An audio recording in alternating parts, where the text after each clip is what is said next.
gustaría que podamos deleitarnos en un hecho maravilloso que ocurre a diario en nuestras vidas y ocurre aquí en los encuentros. Y es que en este hecho de prepararnos para la presencia de Dios hay algo que ocupa lugar y que es nuestra vida de adoración. Nuestra vida de adoración ocupa mucho tiempo. ¿A usted le parece que no? Nuestra vida de adoración ocupa mucho más tiempo del que vos te imaginás. Y vos a veces ni te das cuenta. Y eso es lo maravilloso, eso es lo glorioso. Cuando el Señor Jesús estaba con sus discípulos, los discípulos le dijeron, ¿por qué no nos enseñás a orar? ¿Se acuerda? Y bueno, ahí el Señor Jesús arranca y también enseña al Padre Nuestro que estuvimos viendo y que sirvió como disparador para unos cuantos domingos a hablar acerca de la oración. Y el Señor a sus discípulos les da una oración de referencia. Ustedes orarán así. Padre Nuestro, que está así, usted ya lo conoce de memoria, el Padre Nuestro. El Señor dejó una oración de referencia, con contenidos de referencia, que nosotros vamos alimentando, y también mostró cómo se comienza una oración y cómo se termina. Mirando al cielo, sujetando todas las cuestiones que nos ocurren, nuestra vida diaria, al cielo, poniendo bajo la presencia de Dios nuestro andar diario. Pero cuando llegamos y hablamos de adoración, nos encontramos que en la palabra no hay nada. No se define, no se enseña, no hay. Y la adoración es uno de los temas centrales. Se habla muchísimo de adoración en las iglesias y se han escrito centenares y centenares y centenares de libros. Y nos ha llevado horas y horas querer aprender a adorar y saber qué es adorar. Porque Dios es el que merece nuestra adoración. Él es el único que al ser adorado no se corrompe.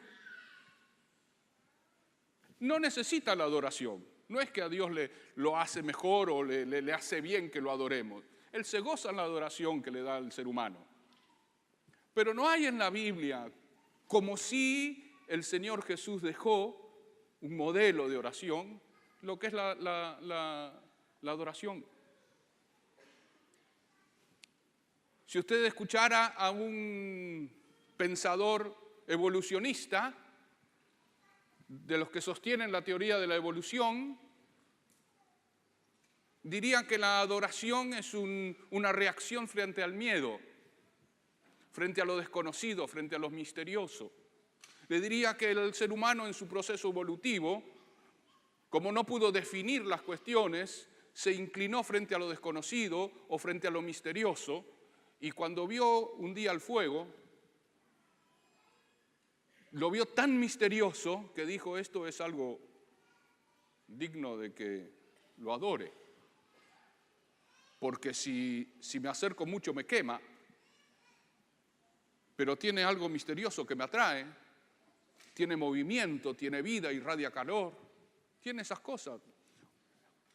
¿O no es lindo para sentarse en una noche frente al fuego? ¿No le pasó a usted? ¿O por qué en los campamentos no se hace un fogón siempre y se ponen ahí y estamos todos alrededor del fuego? ¿Qué tiene? Bueno, el evolucionista diría, bueno, es un misterio para las mentes simples y por eso se lo adora.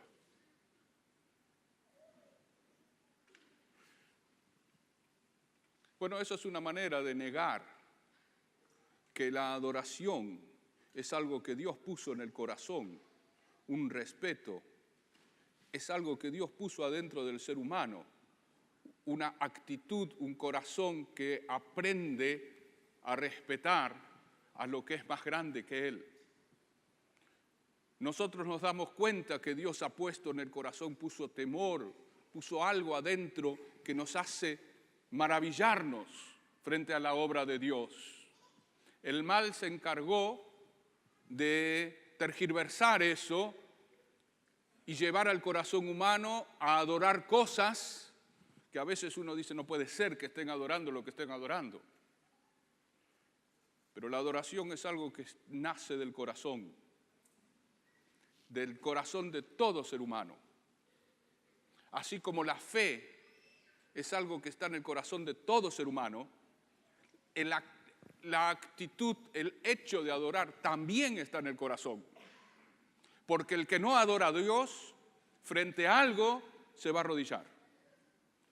El que no aprende a arrodillarse frente a Dios y a reconocer la soberanía de Dios, mañana se estará arrodillando frente a otros dioses, frente a otros ídolos, y de última se estará arrodillando frente a sí mismo y se dirá a sí mismo, mira qué grande que soy. No hay nadie más lindo, más poderoso, más vivo, y se termina arrodillando frente a él, frente a sí mismo. La adoración es algo que está en el corazón, todos adoramos.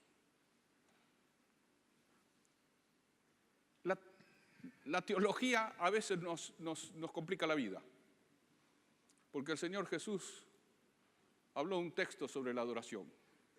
Es un texto que es el texto que intenta hacer y llevar a la mayor simplicidad lo que es la adoración.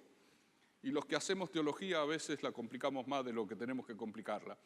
Juan capítulo 4 es el encuentro del Señor Jesús en su travesía por Israel.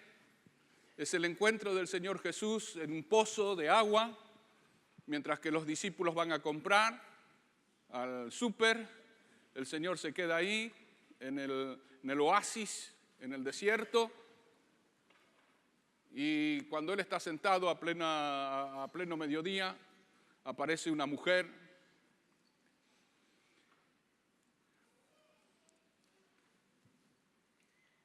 samaritana. Usted lo sabe el relato, ya lo escuchó, lo leyó seguramente. Y en el texto 20, por ahí comienza a decir la mujer en la conversación con el Señor Jesús: nuestros padres adoraron en este monte, y ustedes dicen, la mujer está hablando con Jesús, nuestros padres, dice ella, adoraron en este monte, y ustedes dicen que es en Jerusalén el lugar donde se debe adorar. Y Jesús le dijo: mujer, créeme que la hora viene cuando ni aquí en este monte ni en Jerusalén adorarán al Padre. Ustedes, hablando de los samaritanos, adoran lo que no saben. Nosotros adoramos lo que sabemos, porque la salvación viene de los judíos. 23. Mas la hora viene, y ahora es cuando los verdaderos adoradores adorarán al Padre en espíritu y en verdad, porque también el Padre tales adoradores busca que le adoren. Dios es espíritu, y los que le adoran en espíritu y en verdad es necesario que adoren. Y la mujer le dijo: sé que ha de venir el Mesías, llamado el Cristo. Cuando Él venga nos declarará todas estas cosas. Y Jesús le dijo: yo soy el que está hablando con vos, el Mesías. Le pongo un cuadro de situación. ¿Ustedes saben el problema que había con los samaritanos? ¿Usted sabe por qué tanta cosa con los samaritanos? Lo primero que tengo que decir es que los samaritanos son judíos también, hebreos mejor dicho, no judíos, hebreos. Pertenecen al pueblo de Israel. Bueno, le hago un poquitito de historia. Después del rey David siguió Salomón, y después de Salomón siguió uno de los hijos de Salomón, nieto de David, y ya empezaron los problemas. Y el reino de Israel se divide en dos: el reino del norte y el reino del sur.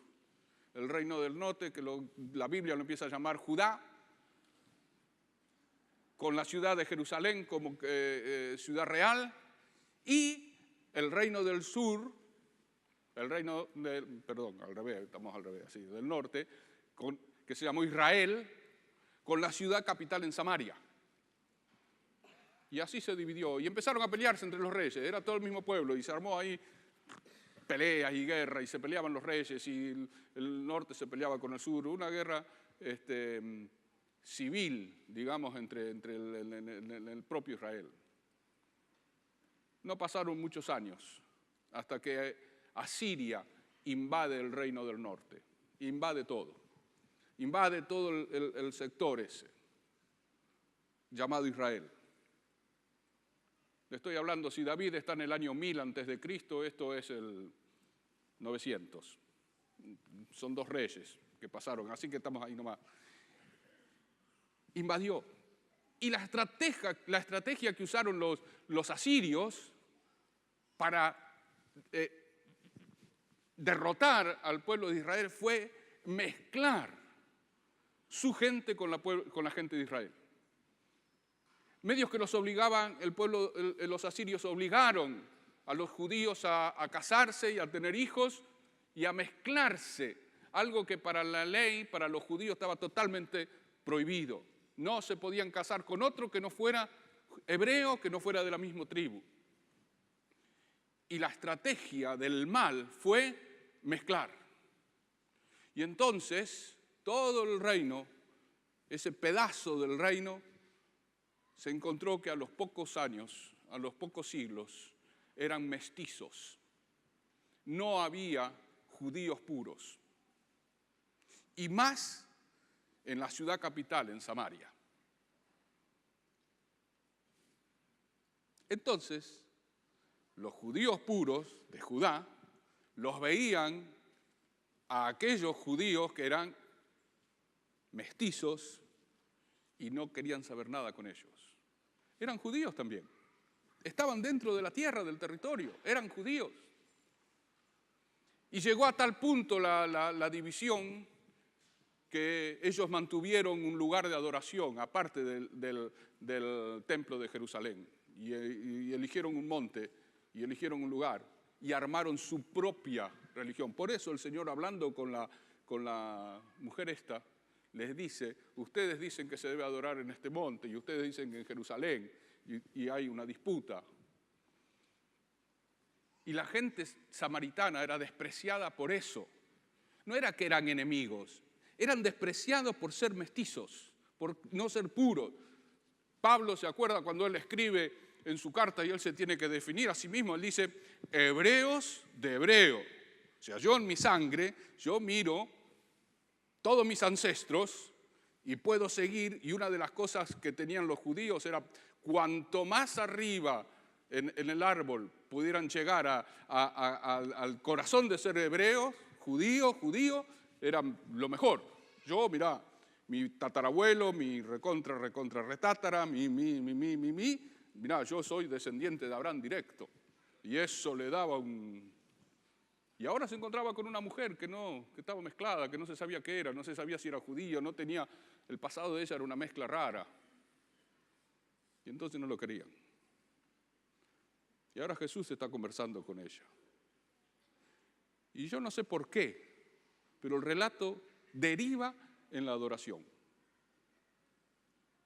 Y es la única definición, es la única vez que el Señor Jesús va a hablar del tema. Y lo que yo quiero decirte es así. Póngase en el cuadro de situación. Es el Señor Jesús, que le está hablando en una época donde la mujer era tratada, usted sabe, ¿no?, cómo era tratada en aquel entonces, aún dentro del pueblo de Israel, allá. Y ahora tenía otro problema, que no solamente era mujer, sino que a su vez que era samaritana, despreciada por los demás. Y el Señor Jesús está hablando. Y sale el tema de la adoración. Y el Señor Jesús la va a ayudar a la mujer a entender qué es la adoración. Y le dice algo muy sencillo. Mirá, vos no sabes nada. Léalo. No sabes nada. No tenés ni idea de lo que estás hablando. Porque va a llegar el momento que no se adora ni acá ni allá. Va a llegar el momento en que la adoración no está atada a un lugar. Va a llegar el momento en que la adoración no va a depender del lugar. La segunda cosa, Va a llegar el momento en que la salvación va a llegar. Porque la salvación, y el Señor ya está mirando para adelante y dice, la salvación vendrá de los judíos, vendrá del otro lado, no viene de este lado. Y le dice algo más. Ahora es el momento de adorar. Recién lo leímos. Mas la hora viene. ¿Y qué le dice el Señor? Ahora es. Y le imprime el Señor a la mujer una urgencia de decir, mirá, no se trata de andar discutiendo a ver qué es adorar, dónde adoramos, cómo adoramos. No se trata de eso, se trata de que ahora es. Ya es el momento de adorar. Y el Señor sigue avanzando. Y el Señor empieza a hablarle y le dice, mira, te voy a decir algo muy sencillito. La hora es ahora en que los verdaderos adoradores adorarán en espíritu y en verdad. Y es toda la definición que el Señor hace sobre la adoración. Y le pone un par de cosas. Y le dice, y habla de verdaderos. Verdaderos adoradores. Verdaderos. Juan se ocupa muchas veces de hablar del tema de la verdad y de ser, yo soy, dijo el Señor Jesús, lo levanta Juan, el camino, ¿qué? La verdad. Mi palabra es la verdad.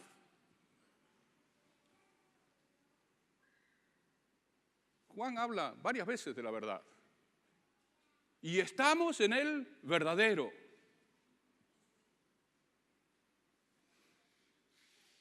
Entonces, lo que el Señor empieza a definir ahí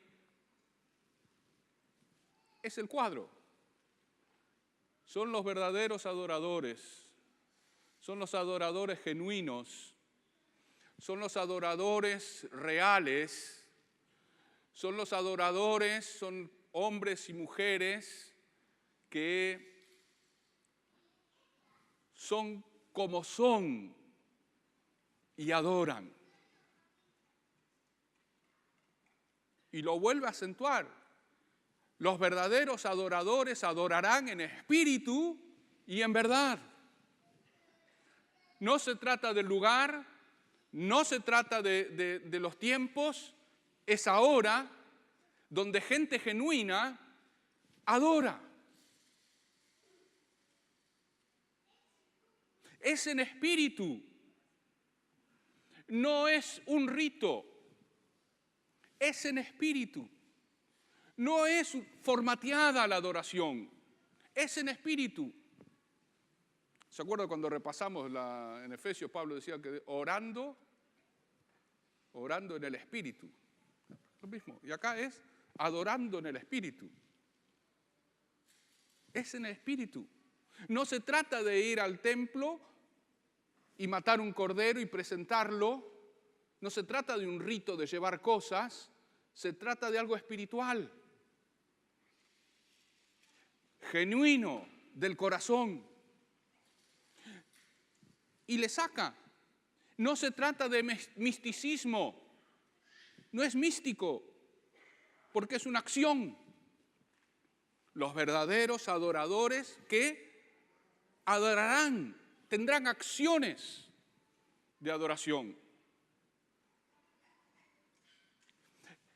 El Señor Jesús le rompe ahí a la mujer el profesionalismo de la adoración. No es necesario ser un profesional de la adoración para adorar. Porque por gracia del Espíritu Santo obrando en la vida de cada uno de los hijos de Dios, todos nosotros, vos que estás ahí, hijo de Dios, que tenés el Espíritu Santo, sos un sacerdote.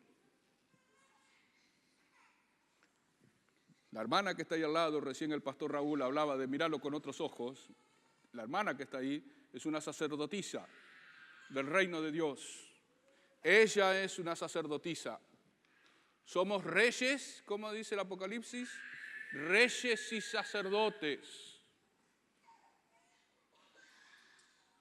Si una de las cosas que levantó el Lutero y toda su gente fue justamente eso, que el cristiano tiene el ser sacerdote, el valor del sacerdocio. Somos sacerdotes delante de Dios. Eso fue una revolución, porque se rompía la pirámide, donde algunos podían ser sacerdotes. Fue una revolución que muchas veces nosotros nos olvidamos, que vos, mi hermano, sos un sacerdote y que vos estás delante de Dios y oficiamos. Claro, no tenemos las túnicas, no tenemos nada, ni siquiera los cuellitos, nada. No tenemos nada y vos no tenés nada raro.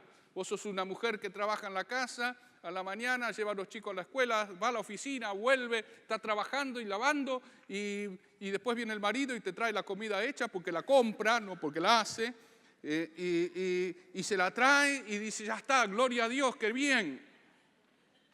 De paso yo le damos, ¿no? Hacete un asado una vez. Querida, mirá, prendí el fuego. El sacerdote funciona así todos los días. Todos los días. El Señor lo dijo, es ahora, se adora en espíritu y en verdad. Mire, uno de los problemas que tenemos es que la tendencia es que hay algunos que adoran mejor que otros. Ese es el problema que enfrentamos. Busquen, pongan en internet, hay hasta escuela de adoradores. ¿Está bien? Vos te la perdés. Entonces vos no podés. Y eso va en contra del espíritu de la palabra. Porque vos sos, mi hermano, un adorador que esta mañana se arrodilló delante del Señor. Pero que antes de venir a arrodillarse del Señor, leyó la palabra, oró, estuvo en la presencia de Dios. Y ayer también. La tendencia de nuestro corazón es poner siempre a alguien que haga las cosas, que me digan cómo se hace. La adoración no es cantar. La música y el canto es un medio. Claro, que nos convoca a todos, es verdad, que nos atrae, que pone un poeta, nos ayuda con nuestras limitaciones y pone en nuestros labios poemas que de otra manera no lo podríamos decir, porque somos muy brutos para hablar. Pero el poeta nos ayuda a traer palabras y hilvanar frases. Y es verdad que vale. Pero eso no es todo. Verdaderos adoradores que adoran al Padre en espíritu y en verdad, que lo reconocen a Él. Porque lo único que hay para ayudarnos a entender qué es adorar es ver qué significan las palabras. Y la palabra adorar, la más usada, es inclinarse y besar. Esa es la más usada en la Biblia. Es esa idea de inclinarse. Es esa idea de reconocimiento del otro. Es esa idea de que el otro merece que yo me incline delante de él. Merece que yo le bese la mano y en un extremo le bese los pies. ¿Se acuerda cuando el Señor Jesús resucitó? ¿Qué hizo María cuando lo encontró a la salida del sepulcro? Dice que se echó a los pies y lo besó. Le besó los pies. Y el Señor le dijo, pará, no me toques. Pará, que todavía la cosa no está terminada. Pará, que falta un pedacito. Pará. Esa idea. ¿Te acordás de la mujer, de la otra María, que fue a la cena esa donde estaba el Señor Jesús, y el Señor Jesús sentado en el piso sobre los almohadones, como en una casa de Oriente, con los pies hacia atrás, se echó y rompió el frasco de perfume y derramó perfume en los pies del Señor y empezó a secar los pies con los cabellos. ¿Eso qué es? Bueno, eso es adoración. Eso es decir, Señor, vos mereces esto y mucho más. Vos mereces esto y mucho más. El Señor lo único que hizo en esta explicación fue decir algo muy sencillo. Este es el momento. Adorar es ahora. No, mira, yo tengo que estar preparado, tengo que ambientarme, tengo que ponerme en sitio. No, es ahora. La hora viene y ahora es, ya. Si yo lo leo rápido, está apurándola a la samaritana. Y la samaritana le dice, bueno, pero nosotros esperamos al Mesías porque dicen que va a venir el Mesías. No, pará, adorá porque yo soy el Mesías. El que está hablando con vos es ese que vos estás esperando. Bueno, el relato sigue después y montones de personas se convierten al Señor y creen en Él. Y ocurre una revolución que dura después hasta los Hechos de los Apóstoles. Adorar es servir. Cuando usted está sirviendo, mi hermano, usted está adorando. Porque usted está sirviendo por amor al otro, por amor al Señor. Y usted está en su corazón diciendo, Señor, vos merecés que yo haga esto por el otro. Vos merecés, Señor, que yo vaya a la plaza llevándole de comer a personas que quizás nunca te acepten como su único y suficiente Salvador. Pero lo hago por amor, porque vos has transformado mi corazón, porque vos has cambiado mi vida. Sirvo.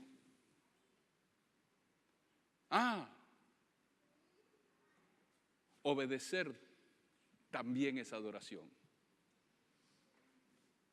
Porque el que se inclina está aceptando que el otro es mayor que él y que le merece obediencia.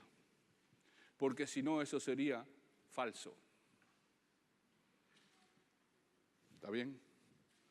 La adoración verdadera es cuando el corazón dice, este merece que yo me incline. Esa es la adoración verdadera. Los verdaderos adoradores son los que reconocen realmente que el otro que está ahí es digno de ser adorado.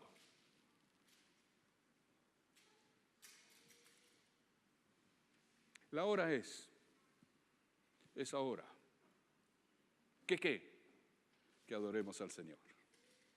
Y cuando estés en un rato en tu casa, lees el texto, ¿y qué dice el texto? Te vuelvo a decir exactamente lo mismo. La hora es, ¿cuándo? Ahora. ¿Qué? Que adores. No, pero tengo que parar, que hay que preparar la orquesta. No, pero que hay que preparar. Pará. Que necesitamos que venga un sacerdote. No, mi hermano, vos sos el sacerdote.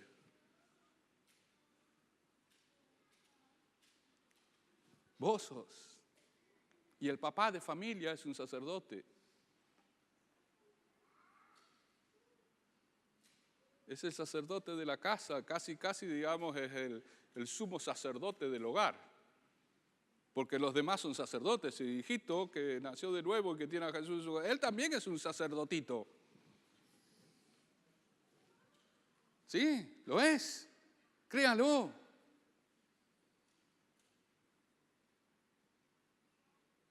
Domingo pasado a la mañana uno de los hermanos se gozaba porque cuando llegó a la casa la hijita le dijo, papá, hoy le canté al Señor.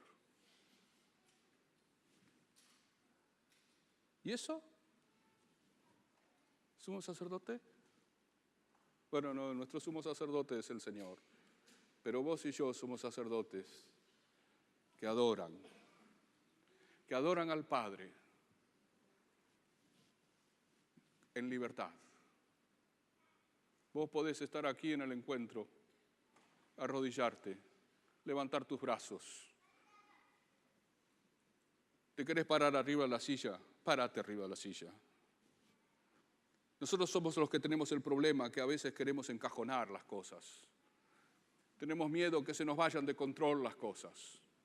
Esa es nuestra tendencia. Todo líder siempre tiene un poco de temor de que las cosas se vayan.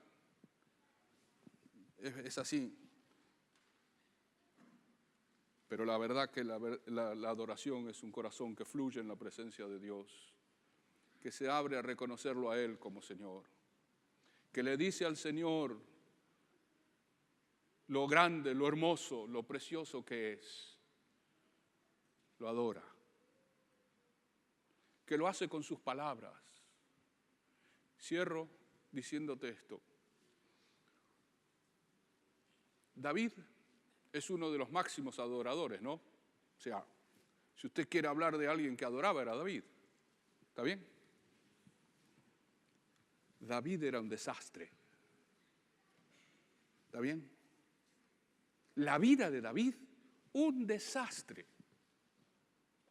Él personalmente era un desastre. Te va a decir, pará, Guillermo, estás matando a David. No, lea. Mujeriego. De fiesta en fiesta. Asesino. ¿Te quiere que le siga hablando? La familia, los hijos de él, peleados. Un hermano viola a su hermana. ¿Quiero que le hable de la familia de David? Un desastre. Pero es el corazón lo que Dios miró, de un hombre que se arrepintió y en el momento en que tuvo, mientras callé, se envejecieron mis huesos. Mientras callé mi pecado, mi maldad, mientras que no hablé, que no confesé la brutalidad que hice, que he pecado. Y nosotros cantamos, y no eches tu Santo Espíritu de mí. Devuélveme el gozo de tu salvación. Ese era David, el mayor exponente de la adoración. Un hombre que aprendió a reconocer sus miserias y aprendió a expresarse delante de Dios, que tenía una labia impresionante. Mi hermano, un poeta como pocos, que aprendió a adorar a Dios. Adoremos a Dios, decía, en la hermosura de la santidad. Vengan, arrodillémonos y postrémonos delante de nuestro Hacedor. Bueno, hay algunos salmos que también son de Asaf y demás, ¿no? Hay otros salmistas. Pero lo que a mí me gusta de David es eso, que David a la final era tan parecido a nosotros. Metía la pata, pero aprendió a reconocer. Y en un momento Dios le dice, David, él es un siervo, un hombre conforme al corazón de Dios. En espíritu, ahí te tiene. Adorar en el espíritu es que tu corazón sea conforme al corazón de Dios. Gracias a Dios que Dios no nos formateó y no nos obliga a todos a hacer las cosas iguales. Aquí en medio de esta audiencia hay hermanos y hermanas que les gusta el misticismo y adoran a Dios más místicamente. Bienvenido sea. Y aquí está también el racional, el que piensa y que de místico no le sacas nada. Y es matemático. ¿Y sabes qué hace? Adora. Y después más allá tenés a un tímido que ni siquiera se anima a levantar las manos. Es tímido. No verbaliza mucho. ¿Y qué hace el hermano? Adora. ¿Y Dios qué hace? Acepta su adoración. Y al lado tenés al otro verborrágico, que siempre está todo bien, que Dios es ultrapoderoso, que está el superhéroe, está todo que va. ¿Y ese qué hace? Adora. Y Dios lo mira y dice, tenés razón, yo soy superpoderoso. Y está la abuela, muy entrada en años, que ya caminó la vida.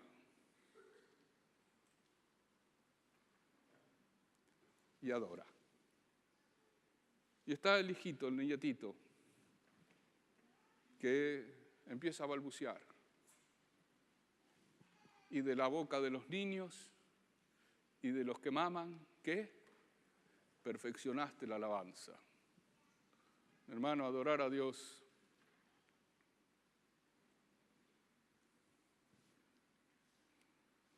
es eso. Anoche internamos a una de las abuelas y cuando yo oraba, su palabra fue, ¿me llevas, Señor?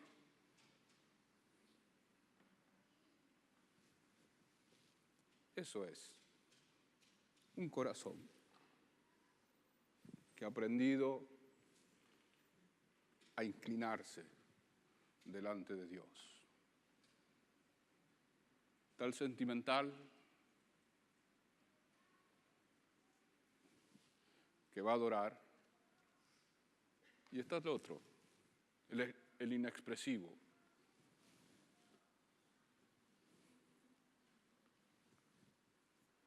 ¿Está bien? Está. Con cara de, dirían en el campo, de alpargata mojada, así, ¿no? Cara dura. Adora. Adora, mi hermano. Adora. Y los jóvenes, cuando cantan y dejan que fluya y corra el espíritu, y usted viene acá por ahí a un encuentro y va a decir esto medio loco, adoran. Adoran. Que Dios te bendiga.